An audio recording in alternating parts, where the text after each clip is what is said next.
All right, welcome back to another episode of Raff's Brain, a show about things that are interesting to me. I'm your host, Rob Raffety, and this is the stream of content of the show known as Riffin with Raff, which is basically, me getting to chat with and interview and converse with friends and people that I admire, respect, and find have interesting things to say. So the guest for today's episode of Riffin with Raff is none other than Michael Tolhurst. Hello, Mike. How you doing? Good to see you again, Rob. It's been too long. It's been too long, but Mike and I go back many years, former colleagues, now partners at different organizations. But we're here to talk about something I thought was really cool because, I'm from, as folks know, as my tens of listeners know, I'm from rural America, Buckhannon, West Virginia, Upshur County, and whenever I meet colleagues or friends or, strangers,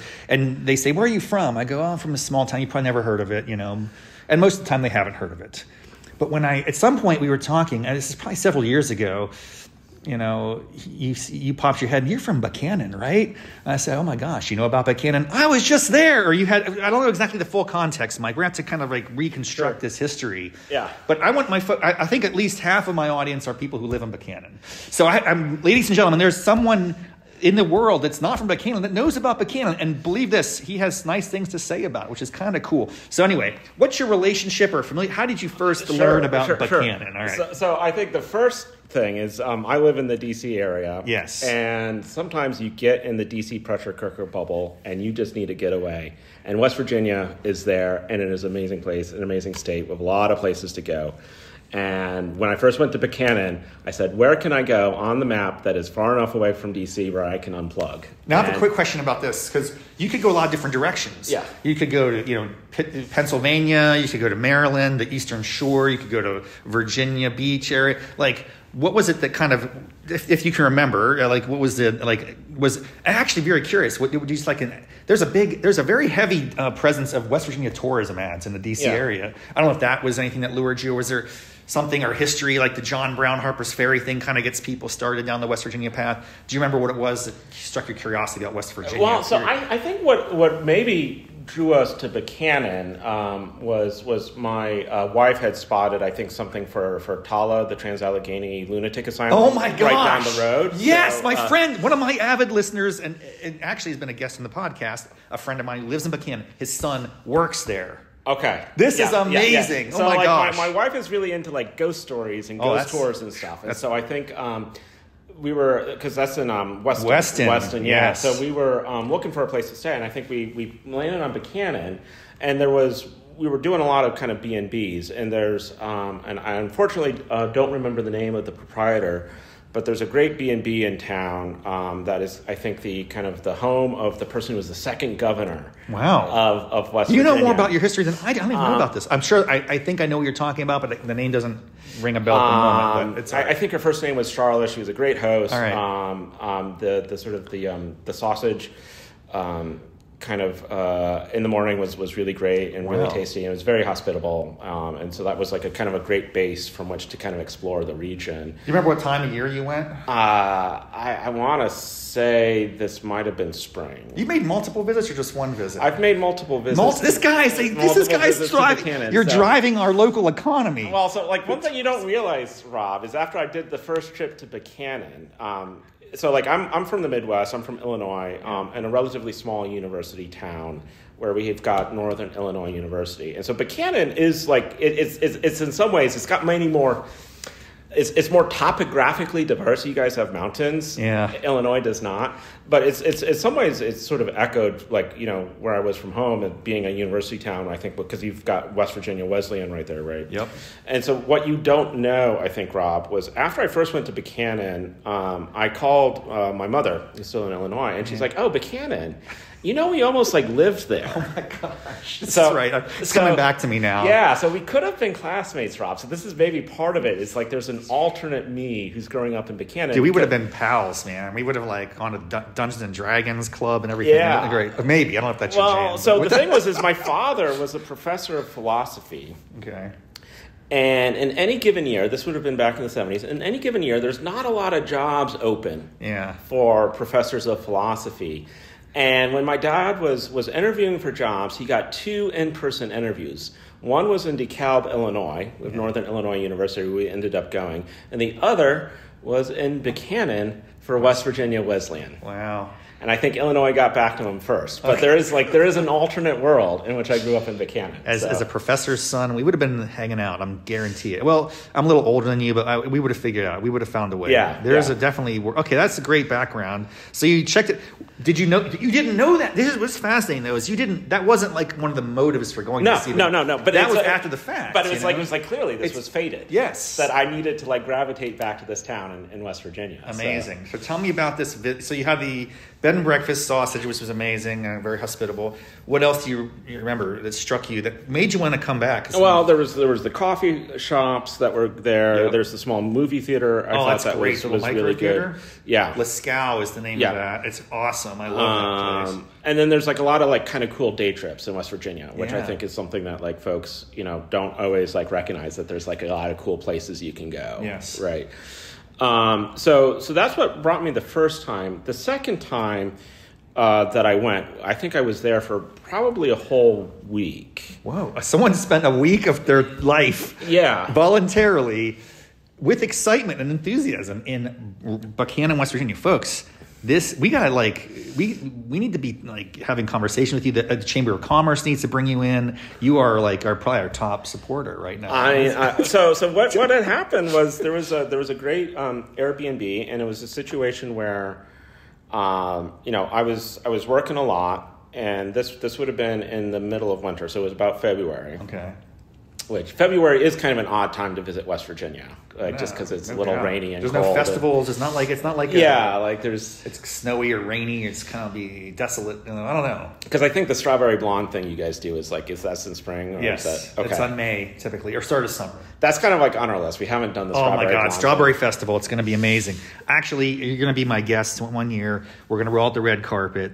We're going to have a great time. It's bananas. It's the most fun you'll ever have in a weekend. Maybe not, but I don't want to build this up too much. No, but it was a situation where, I was doing, work, the work I do, we study a lot about like kind of political polarization right. at the time. And like, that's just a very stressful topic. Yeah. That was a stressful topic back in 2020 and it's a stressful topic today.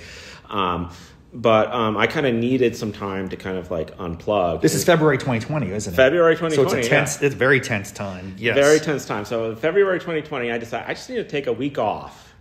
And so I go to Buckhannon. Okay. And there was like a little cyber cafe downtown that you could go in and you could play some video games. And so I think I was like the only person in there, and I went for a couple of days, and I'm just like, who is this guy from out of town? But welcome, and I would frequent various coffee shops and get books and stuff. But it was an interesting time to be in Buckhannon because the other thing that was happening in February 2020. What could that be? Right. I'm sort of like there's news from the outside world that's trickling in where I'd be like this little bat thing, something in China, Wuhan, right. So that was actually like not only like a very relaxing week, but that was like my last kind of real vacation for like about a year and a half prior to we all got the lockdowns. So. And I think you said something to me about the donut shop. Have you visited that place? Right? Oh yeah, the pizza rolls by the highway. Yes, yeah, pepperoni rolls. Pepperoni there are probably rolls. Pizza roll versions. I mean, sorry, it's okay. I'm not from West Virginia. I know. So we know that, Michael. It's always revealed, but we appreciate it. We're gonna educate you. First of all, just out of curiosity, because I do surveys sometimes. Appalachia or Appalachia? I say Appalachia. Oh my gosh! Strike two. Just kidding. No. So do you say Illinois or Illinois? Ooh, Illinois. Okay, so that's correct. Okay, good. Okay. All right. Woo! I'm safe. Well, I'm all just kidding here. Oh, what about pop versus soda versus or Coke or Pepsi? Problem is, I grew up in the Midwest, which is a pop state. Yes, we're pop, I think, mostly. But my parents are from New England, so I say soda pop. Oh my gosh! So that's just weird. That's like a less than 1% demographic. Right. I like it though. I respect it. Okay, so it's been a while since you visited this gem of a town, my hometown, Buckhannon. When are you getting back, man? When are you going to make your return? Well, I wouldn't mind seeing the asylum again because I'm guessing they've probably done some stuff. I just went there for Halloween. I was back home and I went to do their haunted asylum tour, which was remarkable. It was like a half-hour experience. and is very terrifying. But that's definitely on the list. There's a winery nearby there you might want to check out. You might dig that. In Weston, I don't like to make references or suggest too much about Lewis County and Weston. Oh, sorry. Yeah. They're definitely a rival. We look down upon them. Okay. They're inferior. I'm an outsider, so. But I mean, I remember there was I hope it's still there. There's a great bakery shop up by the campus. I think Do Re Mi. Oh, I don't know. I think things there's always this sort of. I would call it fluidity of small businesses. I do have a friend that opened a bookstore that might not have been there when you were there. Okay, I should have to check that She's out. very proud to say she's one of a handful of single-digit number of independent bookstores in the whole state of West Virginia. She's pretty jazzed to own this and operate it. And she has 7 or 8 kids. I've lost track. And they go in there and they run the machines and everything. It's like a family business. I think it's cool. So you'll dig that. I'll definitely make sure you go there. There's some storefronts that have opened up if you want to start your second life, and I don't know, what would you do? Would be an antiquer? Or Antique shopping is great in West Virginia. I do. I think I mentioned I collect old textbooks, so I have a couple. I have a old 1930s West Virginia civics textbook, and it's got the Constitution of the state in there. So wow. Don't quiz me. I haven't studied it. Someday on your return, we're gonna this is gonna be your first of many visits to Raff's Brain and Riffin with Raff. I have a feeling we need to get you into this thing. Oh, this would be fun. I'm just riffing here, as we call it, Riffin with Raff. Every 8th grade year in West Virginia throughout the state is West Virginia History Year. Okay. For a full year, you're learning and studying the history and people and culture of West Virginia. And it culminates in the spring with the, which is called the Golden Horseshoe Test. Okay. And 3 of the top students from every middle school in the entire state win a Golden Horseshoe Prize and get these little actual gold pins, and they go down to the state capitol and they're celebrated and feted with the governor and legislature and everything. Sadly, I did not achieve that status, but we can bring the tester on. We could test it. We should actually do it for adults. Maybe we should bring it back. And we're gonna administer this test. We're gonna give you a cold test. Okay. I've got to warn you. It's a lot about labor history. It's industrial. There's a lot in there. There's actually really fast. West Virginia does have a fascinating history. I mean, I've been to Arthurdale, so there you go. Okay, Eleanor Roosevelt and yes, and then the whole Kennedy 1960 election was a real big, fascinating primary in West Virginia is a big time. Anyway, we're gonna go down that path some other time in the future. Any closing remarks here?